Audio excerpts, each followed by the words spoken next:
قورئان پێمان دەڵێ ئەی تۆ مۆقیفت چ بێ هەڵکوتێ سەر خەڵک بچی لە فەڕەنسا خەڵک بکوژی هەڵکوتێ سەر باڵیۆزخانە نە عەرزم کردن ئێمە ئوممەتێکی خاوەن پەیامین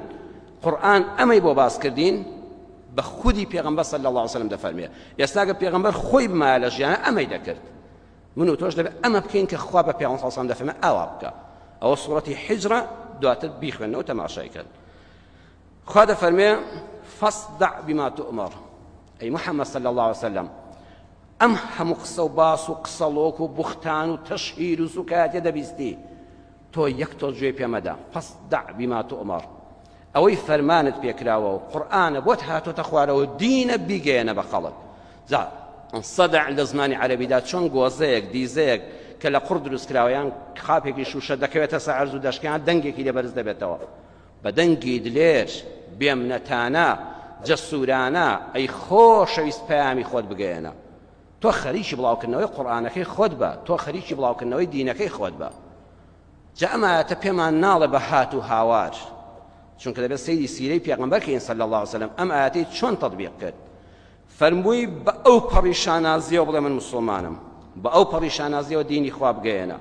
پێغەمبەری خوا صلی الله علیه وسلم دەچووە هەموو شوێنەکان گوێی لەم هەموو قسە و قسەڵۆکە دەبوو قورئانی خۆی دەخوێندەوە ئەی پێغەمبەری خوا تۆ خەریکی بڵاوکردنەوەی قورئانەکە بە دینەکەی خوا بڵاوکەوە دینەکەی خوای بڵاو کردەوە پێغەمبەری خوا صلی الله علیه وسلم بە هات و هاوار نا گوێنێکی لە هەموو عمریە بە کەس نەوتووە نامەی نووسی مۆرێکی دروست کرد محەممەد ڕەسوول الله ئێستا هەم بە چەند بووەتە کراوە بەداخەوە بە ئاڵای ئیسلام لە هەندێک کاتە ئەو مۆری پێغەمبەرە صلی الله علیه وسلم محەممەد ڕەسوول الله مستیلەیەک بوو پێغەمبەری خوا نامەکانی پێم وەردەکرد نامەی نارد بۆ هەموو دنیا من پەیامی خوا دەگەیەنم هەموو ئەوانەی کە بێدین بوون زلهێزەکانی دنیا بوون ڕئیسی وڵاتان بوون پێغەمبەری خوا نامەی بۆ ناردن زابڕێزان سەیری زاد المعادی ئیمامی ابن القەیم کەن سەیری صحیحی بوخاری کەن ئەوە هەموو لەوێدا دەقی نامەکان هەیە پێغەمبەری خوا صلی الله علیه وسلم بە ئەو پەڕی زمانی شیرینەوە بە ئەو پەڕی خۆشەویستیەوە نامەی دەنارد دەیفەرموو من محەممەد ڕەسوول الله إلى النجاشي ملك الحبشة لمحمد پێغەمبەری خوا ئەم نامەیە ئاراستە دەکەم بۆ نەجاشی بەڕێز پاشای حەبەشە پاشا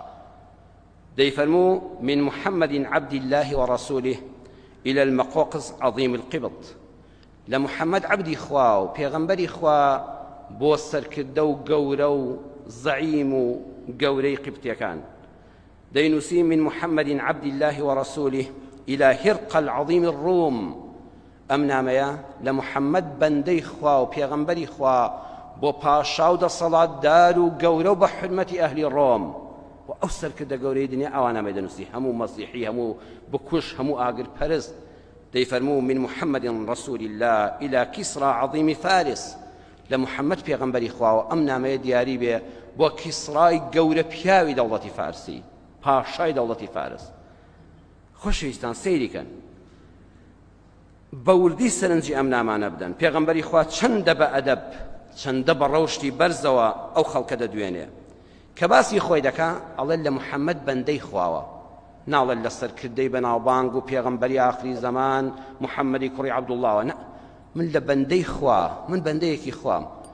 پەیامەکەم ئەوەیە پێغەمبەری خوام هیچی خۆمتان پێ ناگەیەنم بەڵام کاتێک کە باسی بەرامبەرەکان دەکا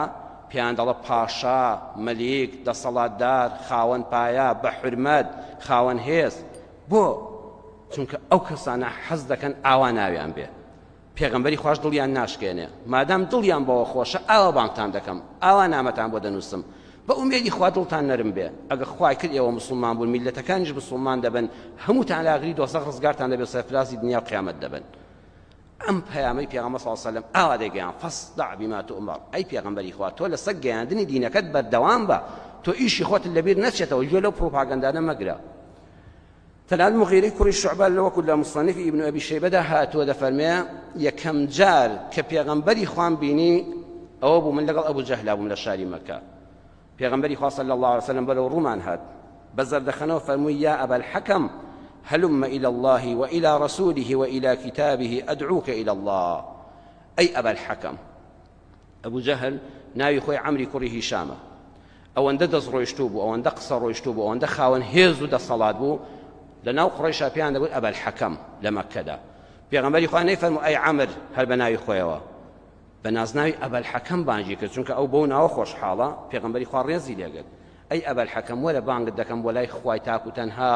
وەرە بۆ لای پێغەمبەرەکەی وەرە بۆ لای کتابەکەی من بانگت دەکەم بۆ لای خوا باشکرا پێی دەوتن خەڵکینە دەسەڵاتدارەکان سەرۆکەکان من تموحم لە کورسی و دەسەڵاتی ئێوەدا نییە من بەندەی خوام و پێغەمبەری خوام بەس پەیامی خواتان پێ ڕادەگەیەنم خوا فەرمووی تۆ خەریکی ئەمە بە ئەی محەممەد فەصدع بما تؤمر بە شانازیەوە دینی خۆت بڵاو بکەوە ئەمڕۆ تۆی موسڵمانیش بیسەر و بینەری ئەم وتارە ئەگەر دەتەوێت دیفاع لە پێغەمبەر بکەی صلی الله عليه وسلم شانازی بە دینەکەتەوە بکە وەرە دینی خوا بگەیەنە وەرە یەک ئاەت فێری کەسێک بکە کە ئاەتە قورئانەکە نازانێت کە سوڕەتی فاتیحە نازانێت کە نوێژ نازانێت وەرە شانازی بە گەیاندنی دینەکەتەوە بکە لە زانکۆیەکای بە ئاشکرا لەبەر چاوی ئەو خەڵکیا وەرە نوێژ بکە